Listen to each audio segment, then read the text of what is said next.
What's up, Hippo lovers? Age of Empires 2 Definitive Edition is getting its first update, 34,055, and it should be as good, if not even better, than the first 34,054 updates.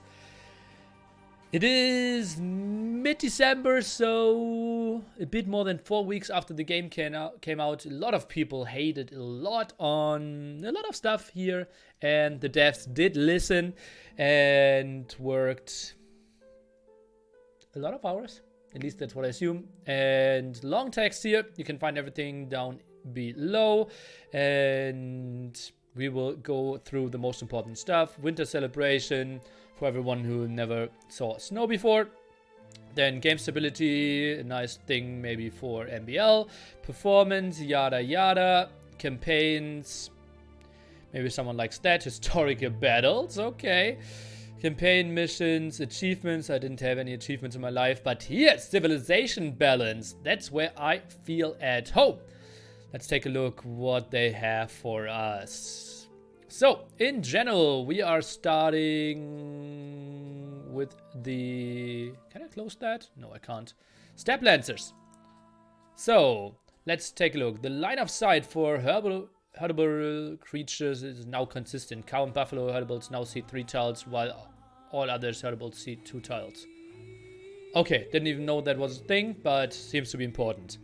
Steppe Lancers decrease the attack from 10 to 8 and elite Steppe Lancers from 12 to 10. That's quite a bit here. Losing 20% or 25%, losing 20%. Okay. It was probably the most unbalanced units we have ever seen. Yeah, better than the old Mangudai, probably better than Conquistadors. We were kind of reminded of the first Rambai, right? Yeah. So, I think fixes were needed there. We also increased it from 30 gold to now 45 gold. And the rate of fire decreased quite a bit as well, 1.9 to 2.3. So they will be significantly weakened. Decrease the speed of unit from 1.5 to 1.45. That is more than it looks like, guys. And double the size of collusion box to prevent multiple units from stacking too tightly.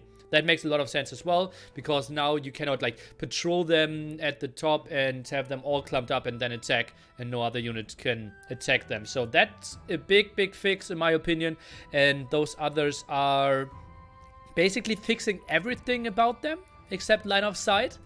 So it feels a bit like an over nerf, but let's go in that direction and see how valuable or how playable they still are. Now we're going into the civilizations. Basically, that was main concern of Cumans and Tatars, in my opinion. Cumans, obviously, TC, and Kipchak could be addressed a bit later. Going into the Bulgarians. Krapos can no longer be converted. I actually like that. A single monk to counter a quote-unquote half castle was pretty fun, but was probably not intended, and now monks cannot convert that. The size was reduced from 4x4 to 3x3. That also means that the range obviously decreases relatively, right?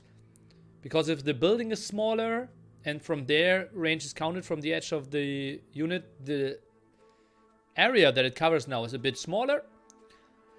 Then fire rate reduced by conic makes a lot of sense. That's a unit that was absolutely imbalanced as well. HP reduced by quite a bit.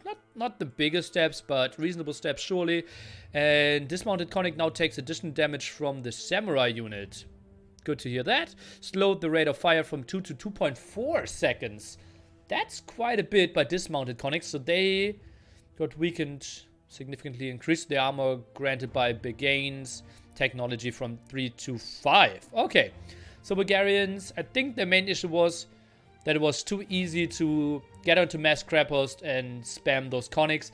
I think maybe increasing the Krapost could have been also an option, but fixing those conics was absolutely necessary. Now going into Cumans. Town center building time was increased 225 to 270. That's actually not that much if we consider that most of the time you're building a TC with 5 villagers anyways. I think that's only like 15 or 20 seconds added on that. But I still feel a step in the right direction. Then we have kip checks, slowed the rate of fire down, makes a lot of sense. HP reduce, I think that wasn't the greatest or not the most important thing, because if you reached the kip checks, you smashed them. The problem was you never reached them, right? HP changed as well, and arrow number reduced, so ramps are a bit better and they don't mow through buildings that quickly.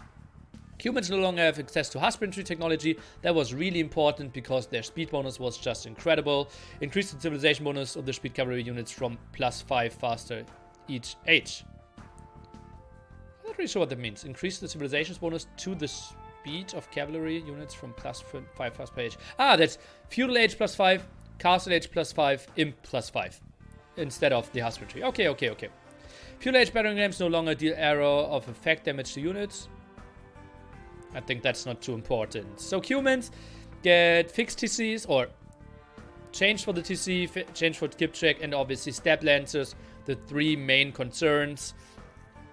Still don't get stone walls, still don't get watchtowers, so they will be punished for their early TC.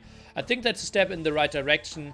I'm not sure if the step lancers are still viable. We will see about that. Khmer, there was a bug that we didn't have the armor upgrades working for the elephants. That's going to be effective now.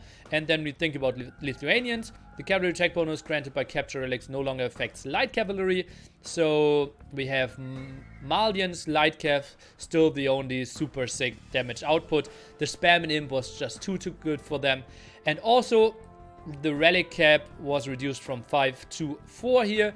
Especially in team games, Lithuanians had such an easy task to get to 4+ relics, 5+ relics, because more relics are spawning in team games, and I think that caps them a bit more.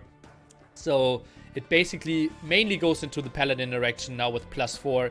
Still feels strong, but I like them.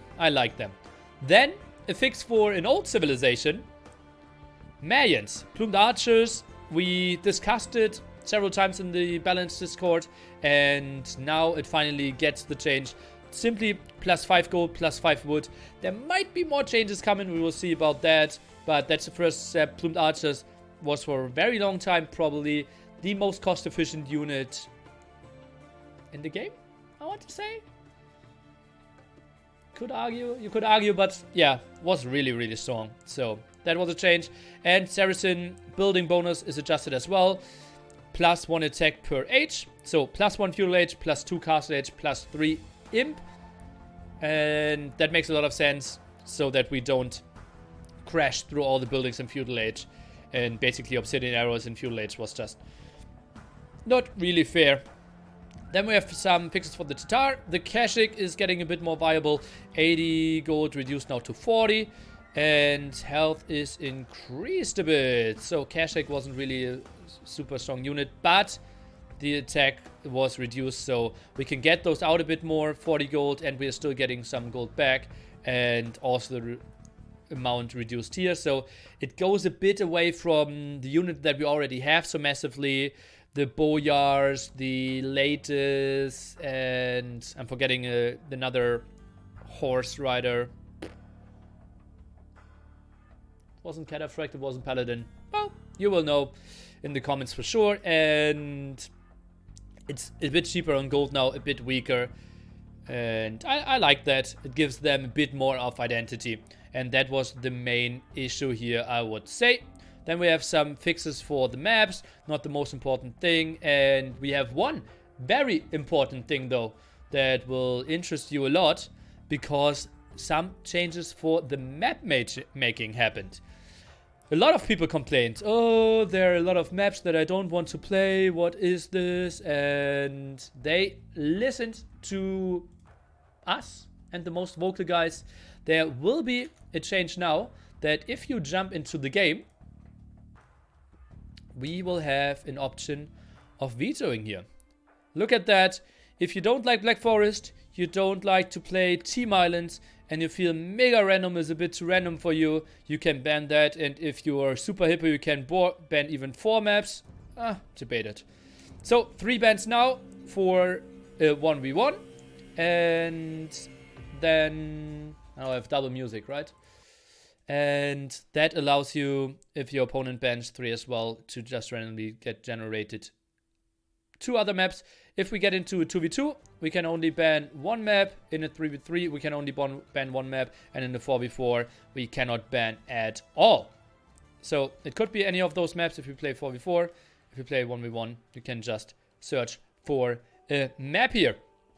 I think those are some lovely changes. A lot of people should be really happy how the devs listened. A lot of right things were addressed. Stuff that I'm missing is simply, this is a complete nerf patch. What I need is buffs for the weak civilizations. I want to also see Vietnamese being used more, Khmer and Goth. They need some fixes, they need some buffs, something that they desperately need. Didn't get this patch, hopefully next patch. And yeah, I'm excited. I think this will balance stuff so much more out. If you have any questions, if you have any feedback, let me know in the comments. I also have the full patch notes displayed there. Nearly out.